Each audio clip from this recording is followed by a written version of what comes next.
विपक्षी गठबंधन इंडिया की अगली बैठक 31 अगस्त और 1 सितंबर को मुंबई में होगी।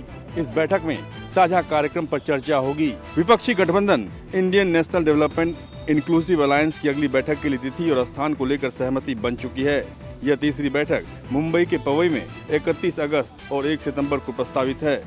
26 दलों के नेताओं का ये जुटान काफी महत्वपूर्ण होगा, क्योंकि इसमें इंडिया के समन्वयक के चयन से लेकर लोकसभा चुनाव 2024 के अभियान को संचालित करते हुए समन्वय के लिए समितियों का गठन भी संभावित है।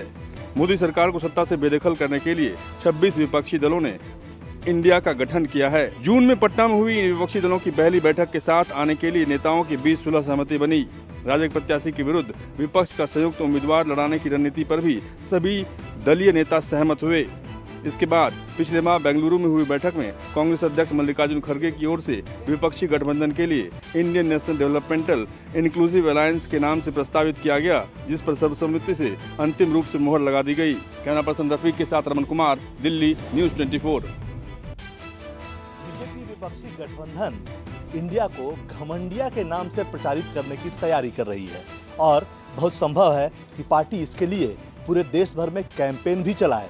दरअसल पिछले दिनों एनडीए के सांसदों के साथ बैठक में प्रधानमंत्री नरेंद्र मोदी ने कहा था कि इंडिया नाम को लेकर उन्हें कई पत्र और सुझाव मिल रहे हैं और उसमें से एक पत्र ये भी आया है कि इंडिया को इंडिया नहीं घमंडिया कहना चाहिए, क्योंकि इसमें जो तमाम नेता हैं वो तमाम परिवारवाद और भ्रष्टाचार में लिप्त लोग हैं और सभी एरोगेंट हैं। उसके बाद से बीजेपी ने इस पे विचार शुरू किया है और ये तैयारी हो रही है कि अब से जब भी प्रेस कॉन्फ्रेंस हो या जनसंपर्क के कार्यक्रम हो, उसमें जब भी विपक्षी गठबंधन का नाम आए तो उसे इंडिया नहीं घमंडिया कहा जाए। बीजेपी चाहती है कि इस कैंपेन को इतना ज़्यादा चलाया जाए कि आगे चलकर चुनाव आते आते लोग विपक्षी गठबंधन के नाम के तौर पे इंडिया का इस्तेमाल न करें बल्कि घमंडिया का इस्तेमाल करें। कैमरामैन भरत के साथ कुमार गौरव, न्यूज़ 24, दिल्ली। CR पाटिल को बदनाम करने के पत्रिका प्रकरण के बाद अब गुजरात बीजेपी प्रदेश महामंत्री के इस्तीफे से राजनीतिक सरगर्मियां बढ़ी। बीजेपी के आंतरिक कलह को लेकर कई सवाल खड़े हुए। बीजेपी के नेताओं द्वारा ही बीजेपी के नेताओं को बदनाम करने को लेकर शुरू हुए पत्रिका युद्ध पर अभी विराम भी नहीं लगा था कि प्रदेश महामंत्री प्रदीप वाघेला के इस्तीफे ने बीजेपी के आंतरिक कलह की चर्चा ने और तूल पकड़ लिया है। दरअसल चुनावों के दौरान बीजेपी प्रदेश अध्यक्ष CR पाटिल पर पार्टी फंड के दुरुपयोग और अन्य मनमानी को लेकर एक पत्रिका वायरल हो रही थी, जिसकी सूरत के विधायक संदीप देसाई ने पुलिस में शिकायत दर्ज करवाई थी और उसके आधार पर 3 लोगों को गिरफ्तार किया गया, जो बीजेपी के कार्यकर्ता और पूर्व मंत्री और विधायक गणपत वसावा से जुड़े हुए लोग पाए गए। फिलहाल जो कुछ बीजेपी के अंदर हो रहा है वो कहीं न कहीं बीजेपी के आंतरिक कलह को उजागर कर रहा है। ऐसे में लोकसभा चुनावों में 26 में से 26 सीटें हासिल करने के बीजेपी के लक्ष्य पर भी बड़ी चुनौतियां सामने दिखाई दे रही हैं। Cameraman Singh, Ahmedabad, news 24। विपक्षी पार्टियों के गठबंधन इंडिया की जो मुंबई में होने वाली बैठक थी वो 31 अगस्त और 1 सितंबर को होगी। इस बैठक को शिवसेना यानी उद्धव ठाकरे गुट होस्ट करेगा। उद्धव ठाकरे 31 अगस्त को विपक्षी नेताओं को डिनर भी देंगे। ये डिनर मुंबई के ग्रांड हयात होटल में होगा और यहीं पर ये बैठक होनी है। आज महाविकास आघाड़ी के नेताओं की वर्ली के नेहरू सेंटर में बैठक हुई। इस बैठक में एनसीपी की तरफ से शरद पवार मौजूद थे। वहीं अगर शिवसेना की बात करें तो उद्धव गुट की तरफ से उद्धव ठाकरे, अनिल देसाई और संजय राउत मौजूद थे। जबकि अगर कांग्रेस की बात करें तो कांग्रेस की तरफ से अशोक चौहान, इसके अलावा पृथ्वीराज चौहान, बाला साहब थोराट और नाना पटोले मौजूद थे। इस बैठक में कई मुद्दों पर चर्चा हुई, लेकिन सबसे बड़ा एजेंडा यही रहा कि जो इंडिया गठबंधन की बैठक होनी है उसको कैसे सफल बनाया जाए और कौन किस तरह की जिम्मेदारी निभाएगा और जो विपक्षी पार्टी के नेता आ रहे हैं उनका किस तरह से स्वागत किया जाए। तो मैं विनोद के साथ इंद्रजीत सिंह, न्यूज़ 24, मुंबई। 2024 के लोकसभा चुनाव में उत्तर प्रदेश की सभी 80 सीटों को जीतने की तैयारी कर रही भारतीय जनता पार्टी ने एक बड़ा प्लान तैयार किया। इसके तहत वो हारी हुई अपनी तमाम सीटों में से कई सीटें सहयोगी दलों को देने की तैयारी कर रही है और उसके लिए उनकी हैसियत भी परख रही है। इस फार्मूले को भारतीय जनता पार्टी 2022 के विधानसभा चुनाव में भी आजमा चुकी है। तब उसने अपनी सहयोगी निषाद पार्टी को कुल 15 सीटें दी थी, जिसमें से 10 सीटें ऐसी थी जिसमें से 7 सीटें बीजेपी हार गई थी और उसमें से 6 सीटें जीतकर निषाद पार्टी ने एक बड़ी जीत दर्ज कराई थी। कैमरा पर्सन धर्मेंद्र कुमार साहू के साथ मानस श्रीवास्तव, लखनऊ, न्यूज़ 24। नई शिक्षक नियमावली और नियोजित शिक्षकों की मांग को लेकर आज बिहार के मुख्यमंत्री नीतीश कुमार महागठबंधन के साथियों के साथ एक अहम बैठक करेंगे। इस बैठक में नियोजित शिक्षकों की परेशानी और नई शिक्षक नियुक्ति नियमावली में जो समस्याएं आ रही है उसको लेकर विस्तार पूर्वक चर्चा की जाएगी। बिहार में नियोजित शिक्षक पहले ही अपने मांगों पर अड़े हुए थे और उसके बाद नई शिक्षक नियुक्ति नियमावली जो आई उसमें आग में घी लगाने का काम किया। नई शिक्षक नियुक्ति नियमावली के तहत नियोजित शिक्षक अगर बीपीएससी परीक्षा पास करेंगे तभी वह राज्य कर्मी का दर्जा उन्हें मिलेगा और प्रमोशन के भी वो हकदार रहेंगे। और इस अपनी मांगों को लेकर नियोजित शिक्षक कई बार पटना की सड़कों पर भी उतरे हैं और सरकार ने उन पर लाठीचार्ज भी किया है, लेकिन उनकी मांग अभी तक मानी नहीं गई है। बिहार में नियोजित शिक्षकों की संख्या 4 लाख से ज्यादा है और पिछले कई सालों से नियोजित शिक्षक अपनी मांग पर अड़े हुए हैं। आज की अहम बैठक इसलिए भी है क्योंकि आज सरकार कोई ना कोई बीच का रास्ता जरूर निकालने की कोशिश करेगी। कैमरामैन सनी के साथ सौरभ कुमार, पटना, न्यूज़ 24। मोहल्ला क्लिनिक के नाम पर दिल्ली सरकार और कर्नाटक सरकार आमने सामने हैं। हालात ये हुए कि दिल्ली के स्वास्थ्य मंत्री के साथ कर्नाटक के स्वास्थ्य मंत्री दिल्ली के मोहल्ला क्लिनिक को देखने पहुंचे। उसके बाद उन्होंने वहां पर हालात देखे और सीधे तौर पर ट्वीट कर दिया।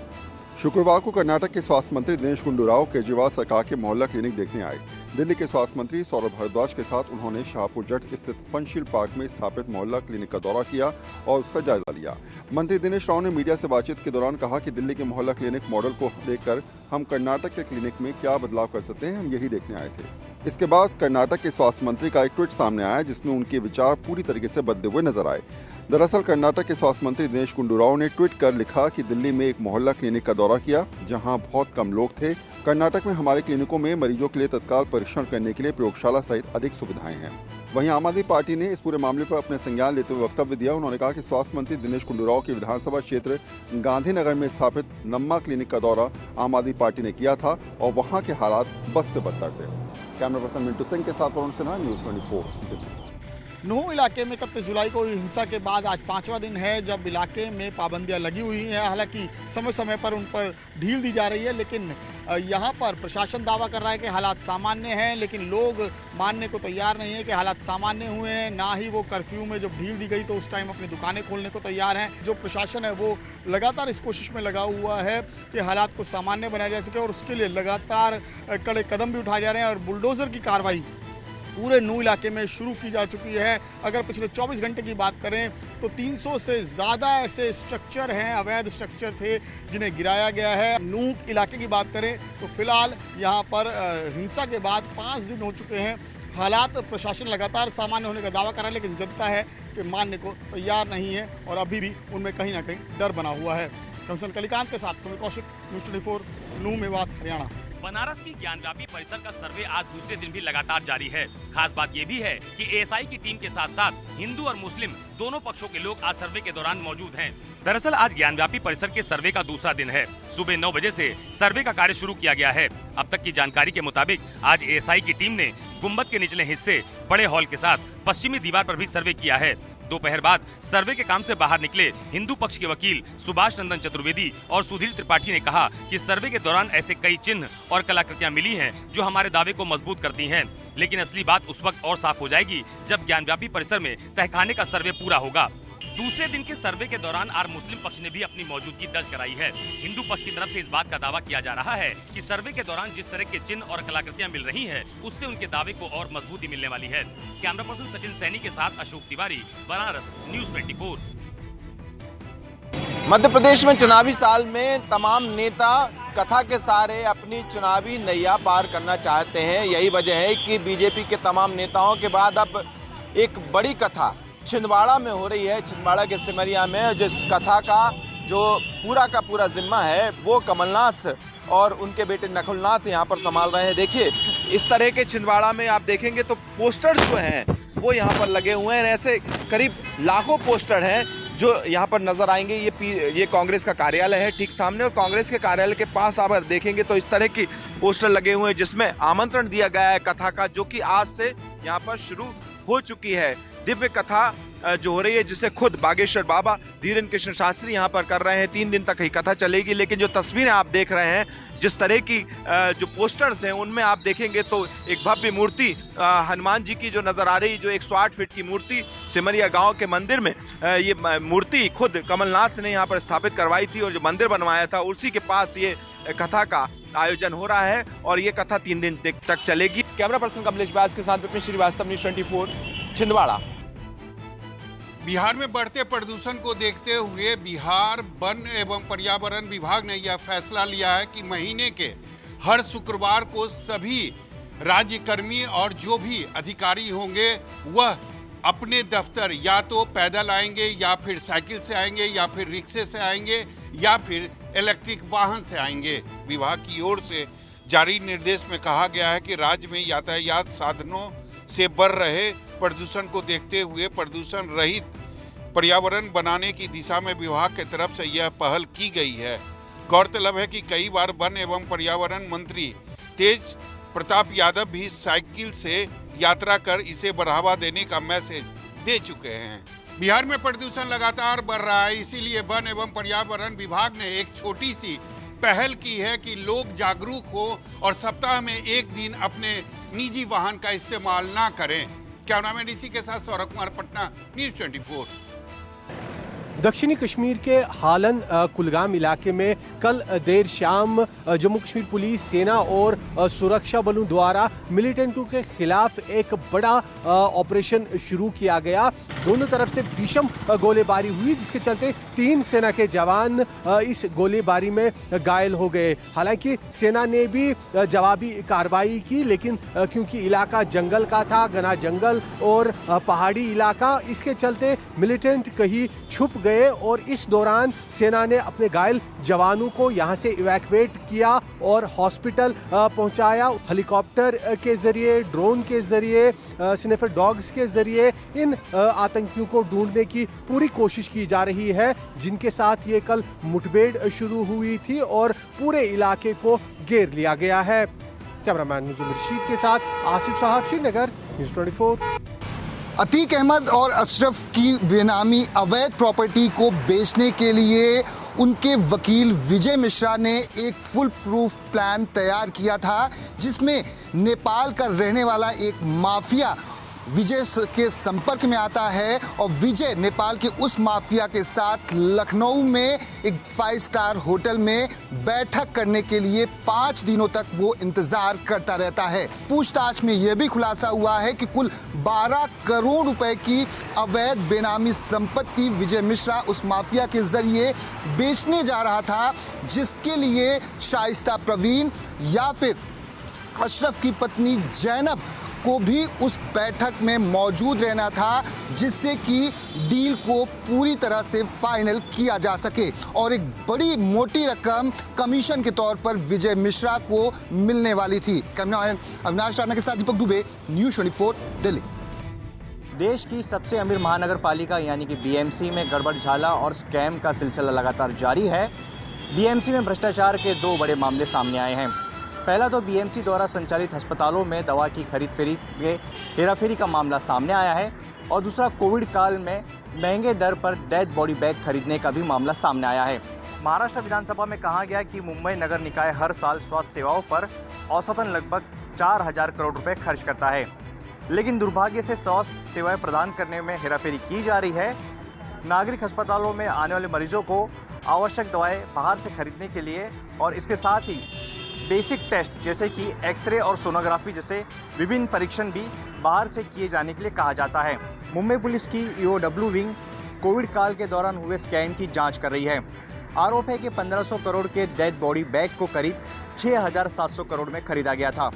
कैमरा पर्सन सुनील भारती के साथ अंकुश जायसवाल, न्यूज़ 24 मुंबई। हिमाचल में बारिश ने हिमाचल की अर्थव्यवस्था को भारी नुकसान पहुंचाया है, लेकिन हिमाचल की चाहे राज्य सरकार हो, जहां हिमाचल के लोग हो, अपनी मेहनत के बूते के ऊपर फिर से जो ज़िंदगी है दोबारा से अपनी पटड़ी पर लौटने लगी है और यही कारण है कि अब होटल मालिकों ने अपने लिए अलग अलग पैकेज बनाने शुरू कर दिए हैं सैलानियों को आकर्षित करने के लिए। चाहे हिमाचल टूरिज़्म के होटल हों या प्राइवेट होटल हों, 50% से लेकर 60% तक जो ऑफ़र है वो डिस्काउंट देने की बात की जा रही है ताकि एडवांस बुकिंग करवाई जा रही है। और इसी के चलते ही लोगों को इंटरनेट के माध्यम से जोड़ा भी जा रहा है। जिस तरह से जून महीने में 1 करोड़ के लगभग देश के अलग अलग हिस्सों में सैलानी आए थे और ऐसा ही इंतजार अब हिमाचल के होटलों में इन सैलानियों का हो रहा है। कैमरामैन गंभीर सिंह राणा के साथ विशाल इंग्लिश न्यूज़ 24 चंडीगढ़। उत्तराखंड के गौरीकुंड में एक हैरान कर देने वाली घटना सामने आई है, जहां भारी बारिश के बाद एक लैंडस्लाइड हुआ जिसमें दबकर 17 लोगों की मौत हुई है। हालांकि बताया जा रहा है कि संख्या बढ़ भी सकती है। लगातार रेस्क्यू का काम जारी है। एसडीआरएफ, एनडीआरएफ लगातार रेस्क्यू का काम कर रही है। बताया जा रहा है कि लगातार पहाड़ी इलाकों में बारिश हो रही है, जिसके चलते ऐसी जिस तरीके की सड़कें थी वो लगातार टूट रही थी। लैंडस्लाइड की तस्वीरें देखी रही थी, लेकिन जिस तरीके से यात्रा के दौरान ये केदारनाथ का वो रूट है, बताया जा रहा है कि डाट पुलिया के पास एकाएक जो है मलबा नीचे आया, जिसमें जो लोग वहाँ थे मौजूद वो उसके नीचे उसकी चपेट में आए। हालांकि ये तस्वीर इसलिए भी हैरान कर रही है कि इस वक्त यात्रा का सीज़न है। हालांकि एहतियातन एडवाइजरी जारी की गई है कि लगातार उत्तराखंड के अलग अलग हिस्सों में, यानी कहा जाए सड़कें या नदियाँ, छोटी नदियाँ, बड़ी नदियाँ उफान पर हैं, तो संभल कर घर से निकले। तो ऐसे में ये तस्वीर हैरान करती है, क्योंकि उत्तराखंड के गौरीकुंड में ये जो हादसा हुआ है इसमें तमाम जो छोटे दुकानदार थे, बताया जा रहा है कि 2 छोटी दुकानें थी वो भी उसकी चपेट में आई। कैमरामैन हरविंदर के साथ राहुल प्रकाश, न्यूज़ 24। एक तरफ जहां देश के एक बड़े हिस्से में बाढ़ और पानी से तबाही मची हुई है, वहीं दूसरी तरफ बिहार के करीब 35 ज़िले ऐसे हैं जहां पर सूखा का खतरा मंडरा रहा है। दरअसल यहां पे बादल तो उमड़ रहे हैं लेकिन बारिश नहीं हो रही है, जिसकी वजह से बिहार के 35 ज़िलों में सूखे जैसे हालात हो गए हैं। जून और जुलाई में 48% कम बारिश हुई है। अब अगस्त में भी भारी बारिश की संभावना नहीं बन पा रही है।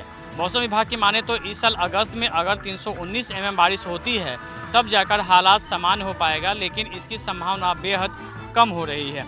आशंका है कि इस बार सूखे के आसार बन पड़ेंगे। नतीजा ये है कि अब धान की रोपनी का समय है और पूरे बिहार की अगर औसत की बात करें तो अभी करीब 47% ही रोपनी का काम हो पाया है। बहरहाल कुदरत के इस मार से किसान दोहरी मार झेल रहे हैं।